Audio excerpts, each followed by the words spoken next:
I will say this. I will say this. Jab. Whenever you have two very smart, erudite boxing minds here who disagree on scoring, it is often because of this kind of style. One guy who wants to be the aggressor and press, the other guy who wants to box behind a long left hand. You can see it two different ways. Joe, I respect him. I respect Tim's opinion, but I'm going to say this. I was pleased and surprised with how quickly Ramirez came out in the first 4 rounds in this fight. I expected Postol to, win those early rounds and Ramirez to come on late, and they switched positions. So Ramirez was very, very effective in the first 4 rounds. I mean, Postol landed some jabs, but, nothing to win the first 4 rounds of this fight. Work to get out. Work to get out. 3-punch combination from Postol, just touching him. What did Ramirez land? What did Ramirez land? He threw more punches. He landed more punches, and he's dictating the fight. The last 2 rounds, this is the 4th round and the 5th round are the only 2 rounds where I started to tell myself, okay, Viktor Postol starting to settle down and land some punches. Other than that, it was all Jose Ramirez.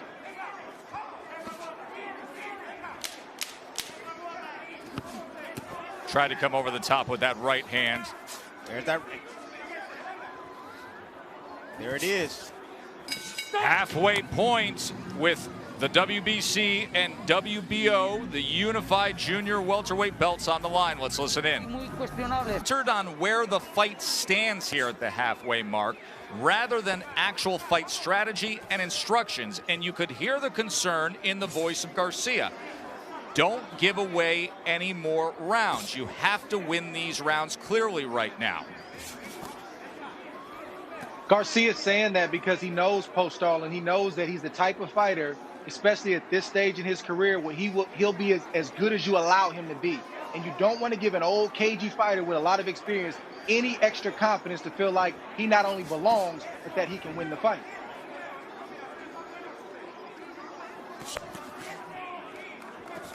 I think he's being honest with this fighter, and he's telling him what he's supposed to tell him to get him going, to get his people going in this fight.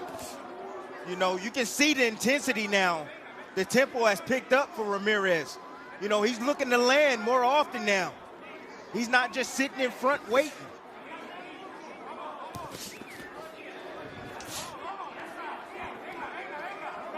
Ramirez has to go down to the body of Postol. He needs to take his attention downstairs, bring those hands down, keep Postol still by hitting him to the body, and then surprise him with something over the top.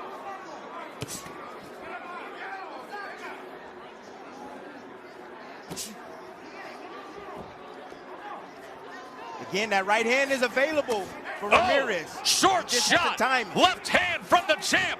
Now he's coming after him.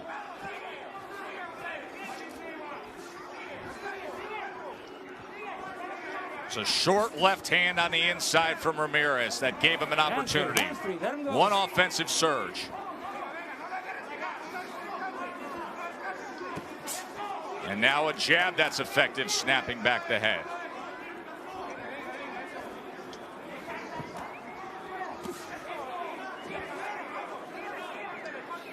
There it is again, a body shot, Tess. Sweeping across with that left hand, trying to get something going, trying to close the gap against Postol.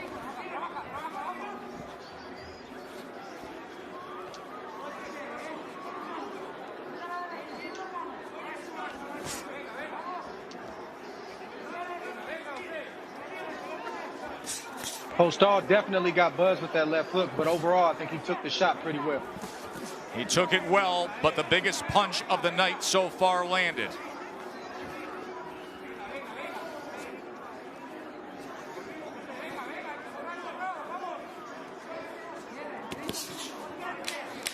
Good shot from Postol. Sure was. Right hand came behind the jab. Very entertaining 7th round here in Vegas.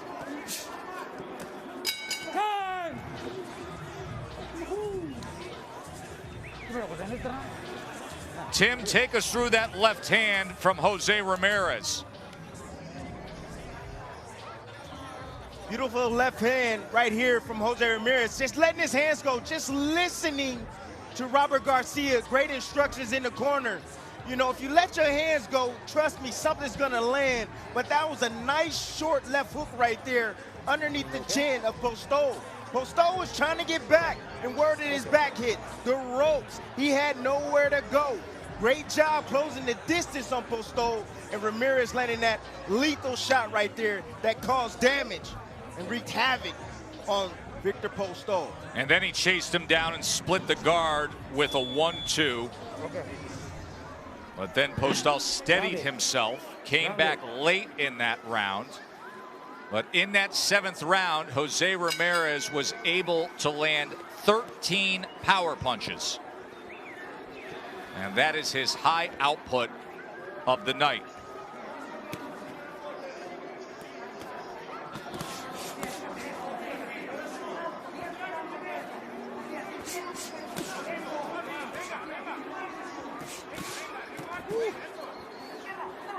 Those body shots right there is going to set up something over the top. Postol don't like that, don't like the punches downstairs. Oh, and there's a left hand right to the belt line.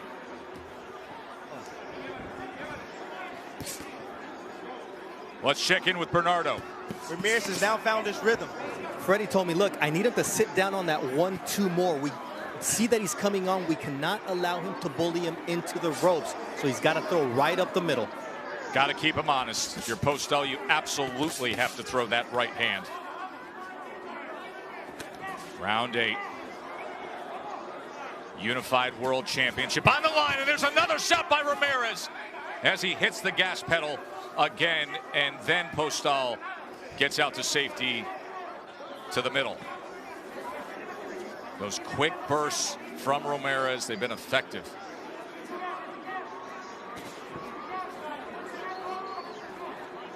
Trust me, any fighter in there that's fighting Ramirez, you do not want to motivate him. If he even sees that he hurt you, that's confidence building, and he's going to keep that motor coming all night long.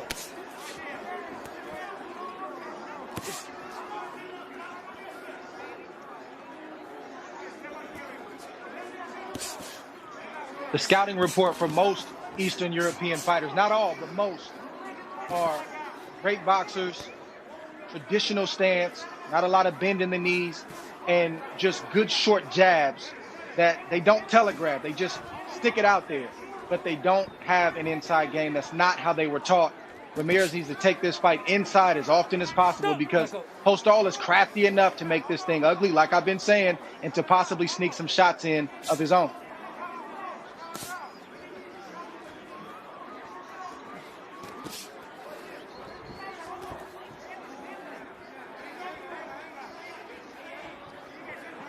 That's why I like the way Ramirez came out in the first 3 or 4 rounds, because he never gave Postol even a glimmer of hope to believe that he could win this fight. Of course, generally he wants to win it, but it's another thing, you know, in terms of what's going on the inside. But then he started to allow Postol to have a little bit of confidence. That's why you see more energy, more bounce from Postol. He believes that he could possibly win this fight.